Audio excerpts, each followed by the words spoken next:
Shalom, selamat pagi buat Bapak Ibu dan saudara-saudari yang dikasihi Tuhan Yesus Kristus. Firman Tuhan yang menyapa kita hari ini tertulis di kitab Kisah Para Rasul 2 ayat 38. Jawab Petrus kepada mereka, "Bertobatlah dan hendaklah kamu masing-masing dibaptis dalam nama Yesus Kristus untuk pengampunan dosamu. Maka kamu akan menerima karunia Roh Kudus." Demikianlah firman Tuhan. Bapak Ibu, Petrus baru saja menyampaikan khotbahnya yang tajam di momen Hari Raya Pentakosta. Pada Hari Raya Pentakosta, banyak orang dari berbagai bangsa berkumpul. Ketika Roh Kudus turun, mereka heran melihat para murid berbicara dalam banyak bahasa. Melihat kebingungan itu, Petrus pun berdiri dan mulai berkhotbah.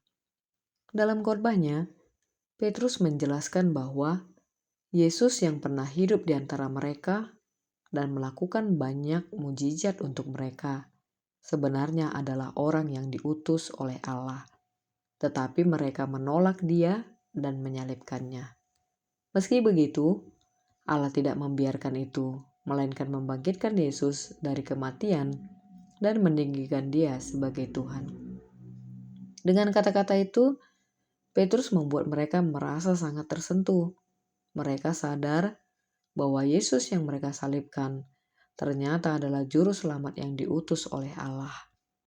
Kesadaran itu membuat hati mereka tertusuk, penuh penyesalan dan rasa takut. Penyesalan inilah yang diperhitungkan sebagai syarat untuk menerima pertobatan sejati. Karena penyesalan itu, mereka lalu bertanya kepada Petrus dan para rasul, "Apa yang harus kami perbuat?" Petrus menjawab agar mereka bertobat, dibaptis dalam nama Yesus, dan menerima Roh Kudus. Dalam ayat ini, kita akan melihat langkah-langkah menuju pemulihan dari orang banyak itu. Langkah pertama yang ditawarkan oleh Petrus adalah bertobat. Pertobatan itu ditandai dengan perubahan pikiran dan arah hidup.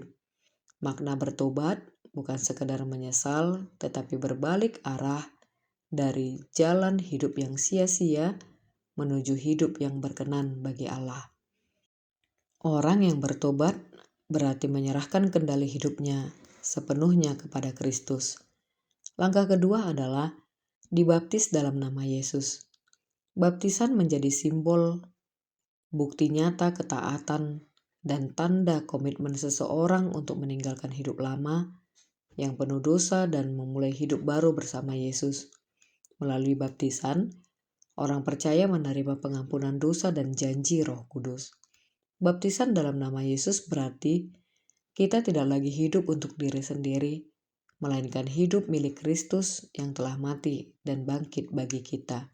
Artinya, kalau seseorang telah mau memberi dirinya dibaptis, itu menunjukkan bahwa ia bersedia taat kepada Allah dan berkomitmen untuk hidup baru bersama Yesus. Namun perjalanan iman tidak berhenti di sana saja Bapak Ibu.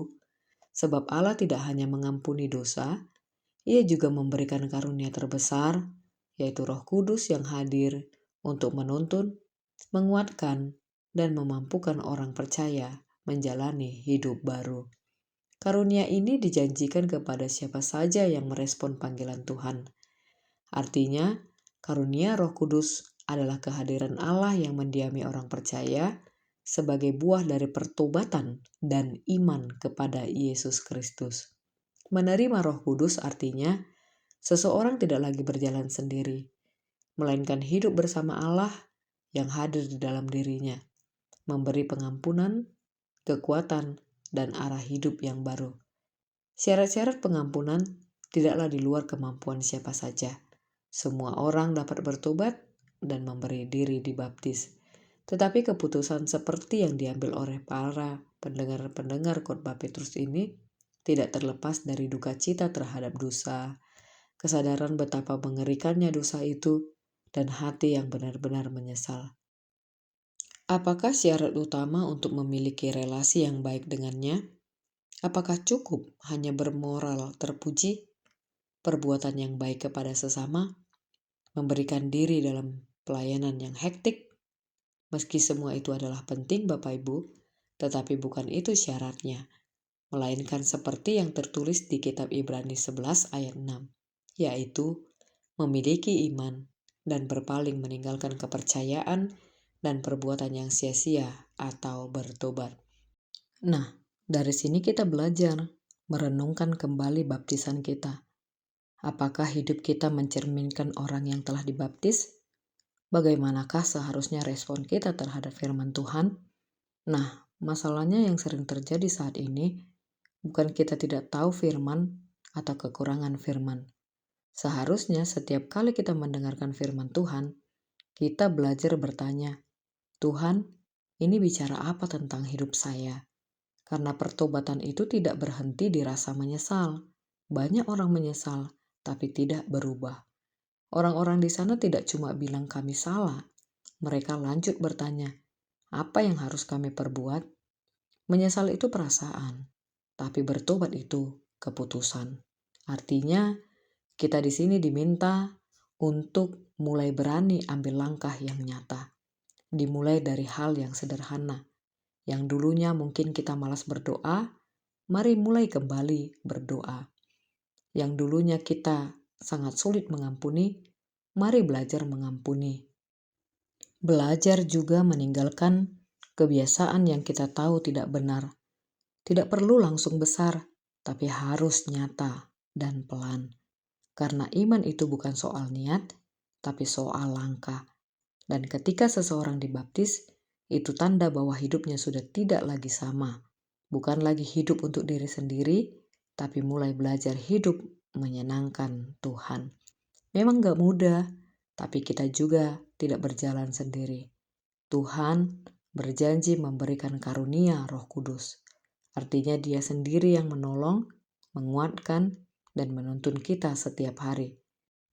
Ketika kita menyesal atas kesalahan, jangan berhenti pada rasa bersalah saja.